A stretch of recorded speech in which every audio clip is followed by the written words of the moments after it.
Assalamualaikum warahmatullahi wabarakatuh. Izin memperkenalkan diri. Nama saya Muhammad Iqbal Al-Farizi, kelas 11 MIPA 7 SMA Negeri Titian Teras Muara Bungo. Di sini saya akan menjelaskan video mengenai proposal.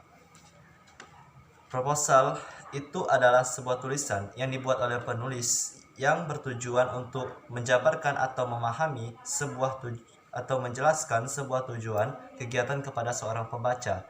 Kepada seorang pembaca baik itu secara individu maupun perusahaan, sehingga mereka memperoleh pemahaman mengenai tujuan kegiatan tersebut lebih stabil atau lebih detail. Yang kedua itu ada manfaatnya.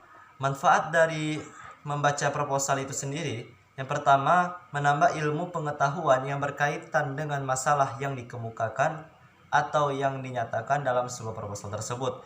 Yang kedua, kita menjadi tahu tentang prosedur pelaksana suatu kegiatan. Yang ketiga, kita menjadi tahu arti pentingnya dari suatu kegiatan yang dijabarkan atau dijelaskan dalam sebuah proposal. Yang keempat, menjadi lebih kreatif, inovatif, dan pemikiran kita ini mengembangkan ide-ide baru untuk menciptakan terobosan baru tentang suatu kegiatan yang bisa dijabarkan dalam sebuah proposal yang bermanfaat. Kemudian bagian-bagian yang sebaiknya ada di dalam proposal. Bagian-bagian yang ada di dalam proposal itu antara lainnya adalah latar belakang, kemudian ada masalah dan tujuan. Setelah itu ada ruang lingkup kegiatan. Selanjutnya kerangka teoritis dan hipotesis, metode, pelaksana kegiatan, fasilitas, keuntungan dan kerugian, lama waktu dan tempat pelaksanaan, serta anggaran biaya yang terakhir. Saya akan menjelaskan satu persatu. Yang pertama itu latar belakang. Latar belakang itu berisi tentang suatu kejadian atau masalah, keadaan, atau hal yang melatar belakangi pentingnya dilaksanakan suatu kegiatan atau penelitian tersebut. Yang kedua, masalah dan tujuan. Secara rinci dan spesifik, kita perlu menyebutkan masalah dan tujuan kegiatan. Rumuskanlah tujuan-tujuan itu dengan rasional dan persuasif, sehingga yang membacanya tertarik pada tujuan-tujuan tersebut. Yang ketiga, ruang lingkup kegiatan. Ruang lingkup kegiatan yang diusulkan harus dijelaskan batas-batasnya. Membatasi ruang lingkup persoalan kegiatan, sekurang-kurangnya memberikan dua manfaat. Dapat lebih terlihat lagi oleh pengusul duduk persoalan dari kegiatan yang akan dilakukan atau yang akan dilaksanakan. Bagi penerima usul, suatu deskripsi yang konkret dan jelas akan lebih mudah pula dipahami atau dilihat kebaikannya dan kelemahannya atau keuntungan dan kerugiannya. Yang keempat, kerangka teoritis dan hipotesis. Dalam hal ini, dikemukakan telaah terhadap teori atau hasil-hasil penelitian sebelumnya yang berkaitan dengan masalah yang dirumuskan. Nah, telaah itu bisa berupa perbandingan, pengontrasan, dan peletakan teori-teori itu pada masalah yang akan diteliti. Teori-teori itu merupakan dasar argumentasi bagi pengusul dalam meneliti persoalan-persoalannya, sehingga diperoleh jawaban yang dapat diandalkan atau jawaban yang benar-benar jawaban akhirnya. Gitu. Yang kelima, ada metode dalam sebuah kegiatan proposal. Dikemukakan metode kegiatan yang akan dilaksanakan termasuk teknik-teknik pengumpulan data observasi. Dalam hubungan ini dapat disebutkan metode historis, deskriptif, ataupun eksperimental. Sementara itu dalam hal teknik pengumpulan data dapat disebut dengan teknik angket, wawancara, observasi, studi pustaka, atau tes. Dalam bagian ini juga harus dikemukakan rencana pengolahan data yang diperlukan. Yang keenam, ada pelaksana kegiatan. Salah satu faktor yang turut diperhitungkan oleh penerima proposal adalah susunan personalia daripada yang menyampaikan proposal tersebut.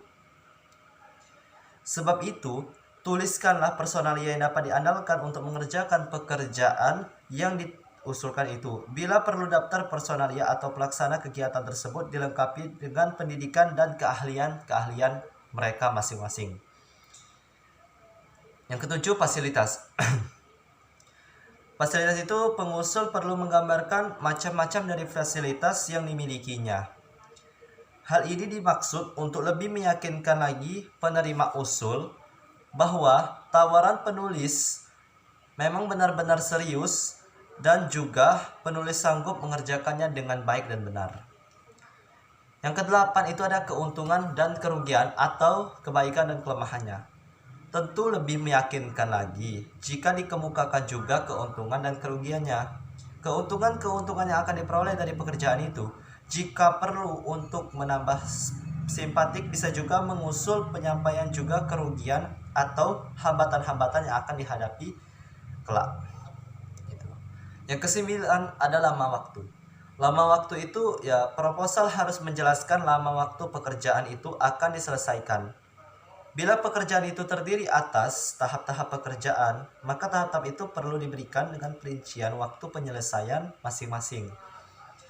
Yang ke-10 itu ada pembiayaan. Biasanya dalam sebuah proposal, pembiayaan ini paling penting untuk ditunjukkan kepada seorang kepala perusahaan atau kepala sekolah dalam suatu organisasi, dalam sekolah gitu, untuk misalkan ada proposal class meeting atau proposal dalam kegiatan acara dalam persekolahan, itu dilaporkan pembiayaan serta isi dari proposal itu dilaporkan kepada kepala sekolah, maka kesiswaan dan pembina OSIS-nya gitu. Pembiayaan ini paling penting. Pembiayaan yang lebih diinginkan agar semua pos pembiayaan diberikan perincian tersendiri.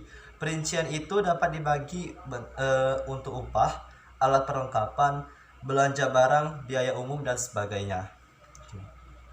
Itulah. Selanjutnya ini ada kaidah kebahasaan dari proposal. Yang pertama itu menggunakan banyak istilah ilmiah, baik berkenaan kegiatan itu sendiri atau tentang istilah-istilah yang berkaitan dengan bidang keilmuannya atau keilmuan seseorang atau keilmuan dari kegiatan yang akan dijabarkan atau dinyatakan dalam sebuah proposal. Yang kedua, menggunakan kata kerja. Menggunakan kata kerja tindakan untuk menyatakan langkah-langkah kegiatan atau metode penelitian. Biasanya kata kerja ini kata plus me di depannya. Kemudian yang ketiga, menggunakan kata-kata yang menyatakan pendefinisian atau pengertian. Misalkan seperti merupakan, yaitu, yakni, adalah, dan sebagainya. Yang keempat itu menggunakan kata bermakna perincian seperti pertama, kedua, selain itu, dan seterusnya. Menggunakan yang kata bersifat ke, strip, akan, strip, an, seperti akan, diharapkan gitu. Itu contohnya. Yang keenam itu menggunakan kata-kata denotatif atau yang bermakna sebenarnya. Hal ini sangat penting untuk menghindari kesalahpahaman antara pihak pengaju proposal dengan pihak penerima proposal itu. Gitu. Menyusun proposal itu yang pertama itu berdasarkan observasi lapangan. Observasi itu ya cara mendapatkan informasi yang pertama melalui observasi, pengumpulan data. Yang kedua itu mengkaji literatur. Yang ketiga mengembangkan ide. Ide bisa dikembangkan berdasarkan berapa produktifkah kita, inovatif serta kreatif dalam memikirkannya. Kemudian ini harus lengkap, jelas dan menarik jika menggunakan menyusun proposal dalam mengembangkan ide gitu. Baiklah, saya akan menjelaskan contoh dari proposal class meeting yang akan dilaksanakan oleh OSIS SMA Negeri Titian Trust misalnya. Ini adalah yang pertama untuk lembar pertama atau slide pertama dalam sebuah proposal. Ini ada nama proposalnya, di sini ada kegiatan yang akan dilaksanakan oleh sekolah, yaitu seperti kegiatan class meeting. Kemudian ada logo, misalkan di sini ada logo SMA N Titian Trust. Di sini nama OSIS-nya. Kemudian di sini adalah bidang-bidang yang akan mengikuti atau menuruti kegiatan-kegiatan dalam proposal tersebut. Kemudian di sini slide kedua itu ada proposal kegiatan class meeting. Yang pertama ada latar belakangnya. Latar belakang ini biasa menyatakan kayak pembukaan, menyampaikan misalkan dalam rangka meningkatkan apresiasi dan kecintaan para siswa terhadap kesenian dan kebudayaan sesuai dengan program kerja OSIS SMA N Titian Trust, khususnya bidang-bidang yang disampaikan pada slide yang pertama tadi. Kemudian ini ada lomba-lombanya. Kemudian di sini setelah nama-nama lomba, melalui beberapa kegiatan ini diharapkan dapat menumbuhkan rasa kecintaan terhadap kesenian dan refreshing setelah menempuh UAS. Yang kedua di sini ada maksud dan tujuannya. Yang pertama itu mengisi waktu luang setelah ujian semester. Yang kedua meningkatkan tali silaturahmi antar warga sekolah dan seterusnya. Yang ketiga ada landasan. Landasan ini program kerja OSIS SMA and titian trust. Ada SIA prestasi akademik, ada SIA olahraga dan kesenian, ada SIA sastra budaya, SIA komunikasi bahasa Inggris. Kemudian yang keempat itu ada bentuk kegiatannya. Bentuk kegiatan ini adalah lomba-lomba yang akan dilaksanakan dalam kelas meeting seperti lomba cipta puisi, kemudian lomba storytelling, lomba desain poster, LCC, lomba e-sport, dan lomba drama monolog. Yang kelima, ada sasaran. Ya, sasarannya itu adalah siswa-siswi SMA and Titian Trust. Waktu dan tempat pelaksanaan. Di sini kegiatan ini insya Allah akan dilaksanakan pada hari Kamis. Kemudian di sini tanggalnya misalkan 17 sampai dengan 20 Desember 2020. Setelah itu pukul ini akan disesuaikan dengan mungkin sesuaikan dengan kegiatannya nanti. Kemudian tempatnya di lingkungan masing-masing, yaitu di lingkungan wilayah SMAN Titian Trust atau lingkungan sekolah itu. Yang ketujuh ada panitia pelaksana. Panitia pelaksana ya jelas pengurus OSIS dan pembina OSIS. Yang kedelapan ada susunan panitia. Susunan panitia ini itu diantaranya ada penanggung jawabnya, yaitu wakil kesiswaan dan pembina sekbidnya. Ada koordinatornya, koordinator dari masing-masing perlombaan. Kemudian ada susunan panitianya, ada ketua panitia, ada wakil ketua, ada sekretaris, bendahara, SIA perlengkapan, SIA keamanan, SIA acara, SIA distribusi, dan SIA konsumsi. Kemudian ada anggaran biaya. Anggaran biaya inilah yang akan diserahkan dan dilihat oleh kepala sekolah nantinya. Kemudian di sini ada sumber dananya, ada pengeluaran dananya, ada perlengkapan dari masing-masing alat atau bahan yang akan digunakan dalam perlombaan, ada biaya pembiayaan wasit, kemudian biaya pembayaran hadiahnya, konsumsinya, dan di sini ada jumlahnya. Jadi jumlah itu harus sesuai dengan bahan dan barang atau alat yang akan dibeli.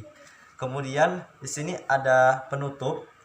Penutup itu misalnya, demikian proposal ini kami buat dan kami memohon yang sebesar-besarnya atas segala kekurangan pada pembuatan proposal ini. Semoga Allah masih tetap memberikan rahmatnya kepada kami. Setelah itu baru diiringi dengan tanda tangan, yaitu ketua panitia, pembina sekbid, wakil kesiswaan, dan pembina OSIS dan kepala SMAN Titian Trust misalnya gitu.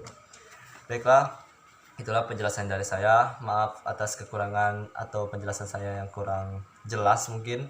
Saya mohon maaf. Wassalamualaikum warahmatullahi wabarakatuh.